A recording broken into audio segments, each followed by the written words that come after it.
Maths कालवा channel पर आपका एक बार फिर से स्वागत है और आज हम सीखने वाले हैं प्रत्यय।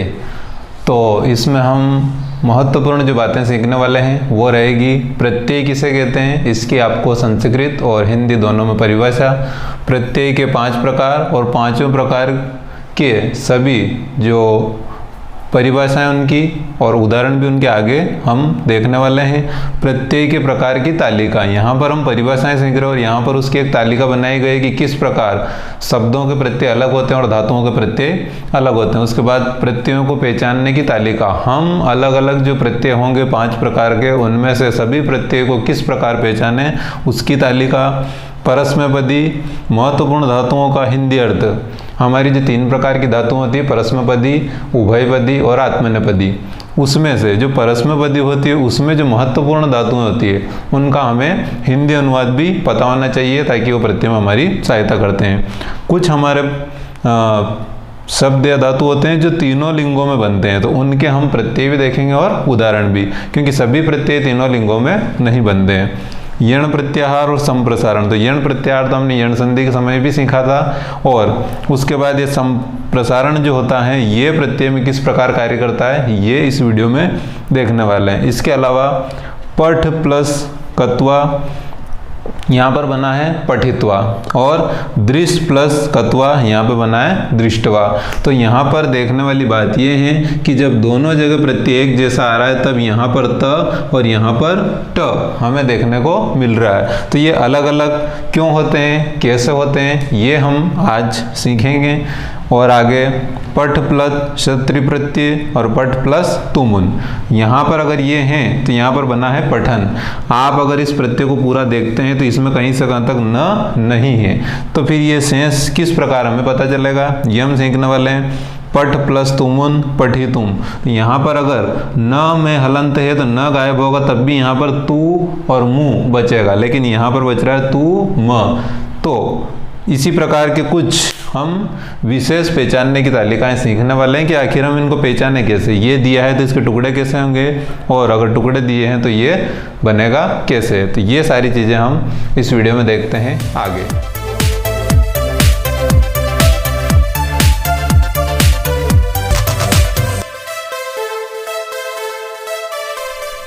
तो अब हम प्रत्यय की इस वीडियो में आगे देखते हैं कि यहाँ पर हमें जो है 30 धातुएं दी गई है और इन 30 धातुओं का हिंदी अनुवाद ब्लू कलर के पेन से लिखा गया है। तो ये सभी धातुओं का हिंदी अनुवाद भी हम सीख लें और साथ में ही यहाँ पर कुछ रेड अंडरलाइन या फिर एरो के निशान जो दिखाए गए हैं वो धातुएं आप ज़रूर सीख ले। जैसे कि हम यहाँ पर पठ धातु को देख सकते हैं, इसमें पठ अर्थात पढ़ना, तो ये हमारा जब तुमुन प्रत्यय या कत्वा प्रत्यय लगेगा तब इसमें ईट होने के कारण, ईट का आगमन होने के कारण इसमें ऑटोमेटिक ई की मात्रा लगती है। जैसा आपने सुना होगा पठ प्लस कत्वा पठित्वा, न कि पठत्वा, तो इसलिए अंडरलाइन यहाँ पर लगी हुई है। इसी प्रकार पिब और पा, यहाँ पर हमें देखना है कि इसमें कौन सा प्रत्यय लग रहा है। तो जो प्रत्यय हैं वो कुछ प्रत्यय इसके पिब में लगते हैं और कुछ पा में। इसी प्रकार कुछ प्रत्यय गच्छ में लगेंगे और कुछ प्रत्यय हमारे गम में लगते हैं। ये धातु एक ही हैं। इसी प्रकार हम देखते हैं जी,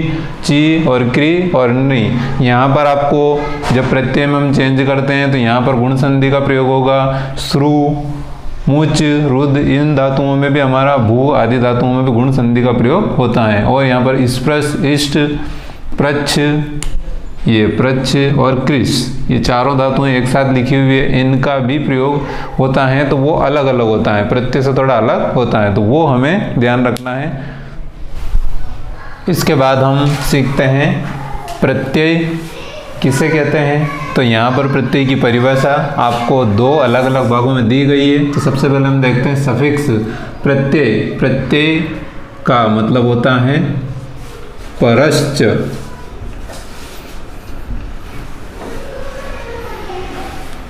अगर मैं इसका विलोम बोलूं तो पूर्वश्च, तो पूर्व है न पहले, परश्च न बाद में या फिर आफ्टर।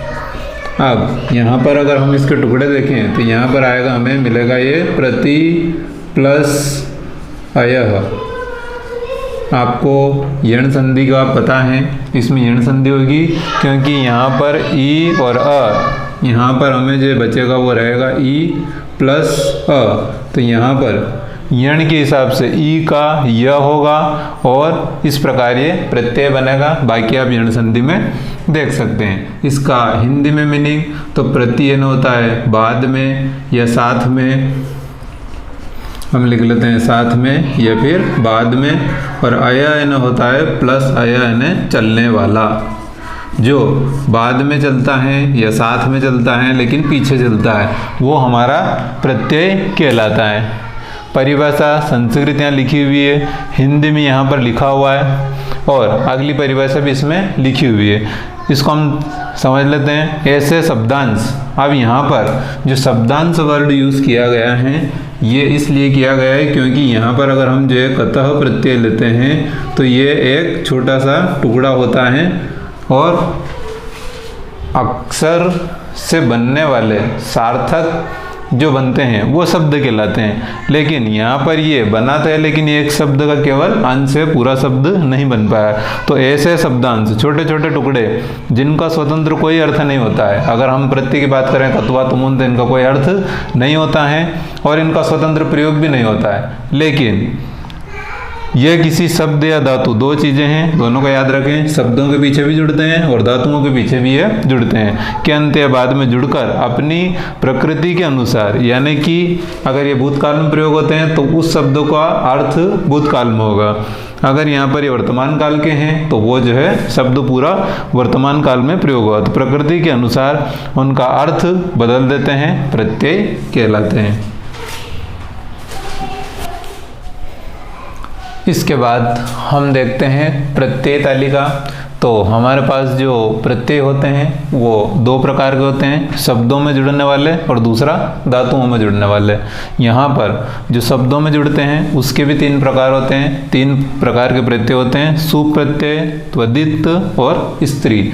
और हमारे जो धातुओं में जुड़ने वाले जो प्रत्यय रहते हैं वो रहते हैं तिंग और कृत प्रत्यय। अब हम इनको सीखते हैं कि आखिर ये किस प्रकार वर्ग करते हैं। तो जैसे हमने लिया है राम पर शब्द लेते हैं सुप्रत्यय में राम प्लस सु, ये इसमें प्रत्यय जुड़ा तो यहाँ पर ये बनेगा रामः। तो आपने देखा कि हमने एक शब्द लिया राम और उसमें सुप्रत्यय जोड़ा तो ये बना रामः। तो ये हमारा विभक्ति कहलाती है और ये सुप्रत्यय के अंतर्गत आते हैं। दूसरा हम लेते हैं त्वदित प्रत्यय, इसमें हम जो एक शब्द लेते हैं लघु प्लस तरह प्रत्यय लेते हैं तो हमारा शब्द बनेगा लघु तरह। तो यहाँ पर हमने लघु शब्द लिया है और जो ये तरफ प्रत्यय है ये स्वदित प्रत्यय के अंतर्गत आता है, तो इससे हमारा लघु तरह बना। इसी प्रकार हम लेते हैं यहाँ पर स्त्री में बालक प्लस इसमें हम टाप प्रत्यय लेते हैं तो यहाँ पर ये बनेगा बालिका। चूँकि इस प्रत्यय का स्वभाव होता है कि यह शब्दों को, बालक जो शब्द हैं इस प्रकार अन्य शब्दों को स्त्रीलिंग में परिवर्तित करता है, इसलिए इसको स्त्री प्रत्यय कहा जाता है। और इसका उदाहरण इस प्रकार रहेगा। अगला हम लेते हैं तिंग प्रत्यय, तो यहाँ पर हम लेते हैं धातु लेनी पड़ेगी क्योंकि स्पष्ट लिखा है ये धातुओं में चलता है, तो पठ धातु प्लस हम लेते हैं ति प्रत्यय, तो ये बनेगा हमारा पठती। तो आपने देखा होगा पढ़ती पढ़ता पठंती इस प्रकार की धातुओं की टेबल हमारी चलती है, उन सभी प्रत्ययों में हमारा तिंग प्रत्यय कार्य करता है। कृत प्रत्यय, यहाँ पर हम जो पठ प्लस कत्वा तो यहाँ पर बनेगा हमारा पठित्वा। इट का आगमन होने से इसमें छोटी की मात्रा भी। तो इस प्रकार आपने देखा कि एक तरफ हम शब्द ले रहे हैं, उनके जो अलग अलग प्रत्यय होते हैं वो ले रहे हैं, उनसे शब्द अलग बनते हैं और इधर जो हमारे शब्द अलग बन रहे हैं। इसके बाद में जो सुप्रत्यय होते हैं ये और जो तिंग प्रत्यय होते हैं ये, इनके लिए स्पेशल यहाँ पर विभक्ति की टेबल चलती है और यहाँ पर धातुओं की टेबल चलती है। इस प्रकार हमें केवल तीन ही प्रत्यय और बाकी पढ़ने रहते हैं। सबसे पहले कृत, ये नंबर 1 पे पढ़ते हैं, दूसरे नंबर पे हमारा रहता है त्वदित और तीसरे नंबर पे रहता है स्त्री। अब सूप और तिड़ में हम आगे चलते हैं तो यहाँ देखते हैं बालकः पठति, ये हमने एक वाक्य लिया है। इस वाक्य में दो शब्द हमने उपयोग में किए हैं, तो ये हमारा पहला पद है और ये हमारा दूसरा पद है। शब्द जो लिया गया था उस शब्द में यहाँ पर प्रत्यय लगा हुआ है, इसलिए प्रत्युक्त शब्द हैं और ये भी प्रत्युक्त शब्द हैं। यहाँ पर धातु हमारी ली गई है। अब हम जो बालक शब्द हमारा सुप प्रत्यय है, चूंकि इसमें सु लगा हुआ है इसलिए बालकः बना है। तो जब ये बनता है तब इसकी स्थिति कहलाती है सुप की जगह इसको सुबंध बोला जाता है। सुप प्रत्यय जुड़ने के बाद जो भी शब्द हमारे पास आते हैं वो सारे हमारे सुबंध कहलाते हैं। अब ये हमारा पठ तिंग प्रत्यय के अंतर्गत एक धातु है, लेकिन अगर इसमें तिप प्रत्यय जुड़ गया है तो ये हमारा कहलाता है तिगंत। इस प्रकार ये सुबंध और ये तिङन्त हमारे प्रत्यय कहलाते हैं, तो हम इस बात को भी याद रखें। इसके बाद हम सीखते हैं सभी प्रत्यय की परिभाषा। तो हमारे पास 5 प्रत्यय होते हैं। सुप प्रत्यय हमने सीखा है कि ये विभक्ति में लगते हैं। उसके बाद तिंग प्रत्यय ये हमारा धातु तालिका में लगते हैं, तो इस हिसाब से इनके एक एक ही प्रकार होते हैं। फिर कृत प्रत्यय, इसके बहुत सारे प्रकार होते हैं और ये धातु क्रिया का जो मूल रूप होता है पठ लिख हस आदि रूट वर्ड के पीछे ये जोड़े जाते हैं। इसके बाद त्वदित प्रत्यय, इसके भी अनेक प्रकार होते हैं और ये अंतर इतना होता है कि ये जो धातु होती है इसकी जगह ये धातुओं को छोड़कर संज्ञा, सर्वनाम और विशेषण शब्दों के पीछे लगाए जाते हैं। और अंत में स्त्री प्रत्यय, जो प्रत्यय शब्दों को स्त्रीलिंग बनाने के काम आते हैं, जैसा हमने देखा था अभी बालक का बालिका, तो ये प्रत्यय वहाँ पर लगाए जाते हैं। इसके बाद आता है सबसे महत्वपूर्ण प्रत्यय को पहचानना। और प्रत्यय को पहचानने के लिए हमें जो शब्द होता है प्रत्यय का छोटा सा शब्दांश, उसके टुकड़े करने हमें याद होना चाहिए। और साथ में ये भी याद होना चाहिए कि वो पुल्लिंग में, स्त्रीलिंग में और नपुंसकलिंग में किस प्रकार बनेगा। तो हम सबसे पहले यहाँ पर कुछ लिखा हुआ है, आप चाहें तो इसको नोट कर सकते हैं, क्योंकि ये जब हम प्रत्यय की एक टेबल लिखेंगे तो वहाँ पर आपको पहचानने के लिए इसकी आवश्यकता होगी। पहले इसको समझते हैं क्या। तो पहचानने के लिए हम 3 प्रकार से यहाँ पर प्रत्ययों में से जो अलग वर्ण होते हैं उनकी संज्ञा करते हैं, लोप करते हैं या हटाते हैं। जैसे लसक त्वदित्य, तो ये हमारा काम करता है पूर्व में। किसी भी शब्द में अगर पूर्व में 3 वर्ण ल हो, स हो और ये आधे होने चाहिए, और उसके बाद में हमारे पास पूरा कु अर्थात क वर्ग पूरा हो, तो हम इसको इस सूत्र के माध्यम से, पाणिनि द्वारा दिए गए सूत्र के माध्यम से उसको हटा सकते हैं।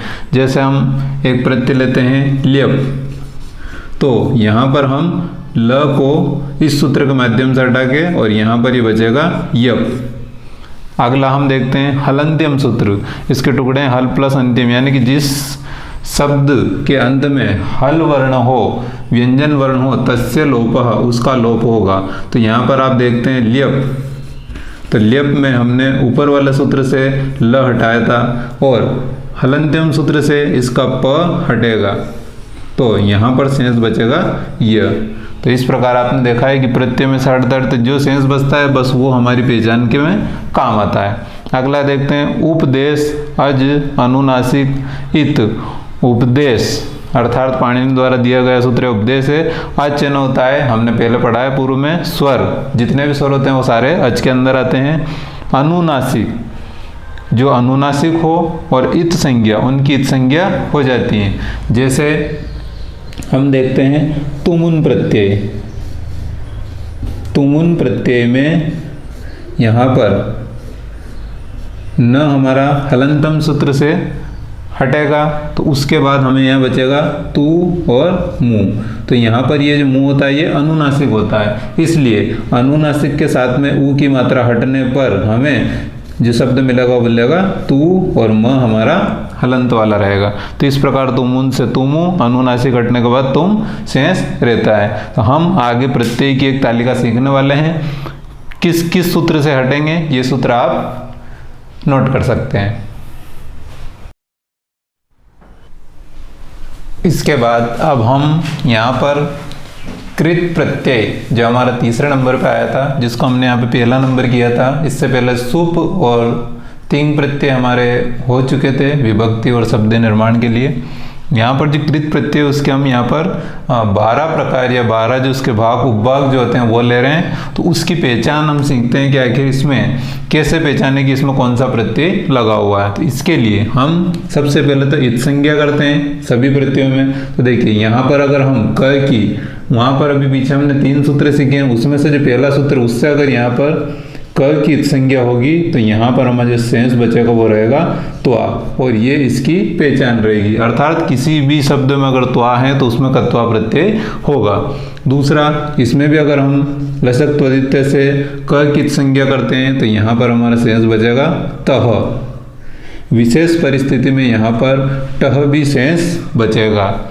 और भी अन्य शब्द रहेंगे जो हम आगे सीखेंगे, अभी चूंकि जो इस तालिका से बन रहे हैं हम वही सीखते हैं। तो तह, इसके बाद इसमें स अगर जो है यहाँ पर लसक तदित्य सूत्र से इत संज्ञा होता है और उपदेश से अनुनासिक, और यहाँ पर री जो स्वर हैं उसकी संज्ञा होती है, तो स हटाने पर यहाँ पर अ बचेगा अ, और त हमारा पूरा बचा हुआ है त, और री हटने पर ये त इस प्रकार रहेगा।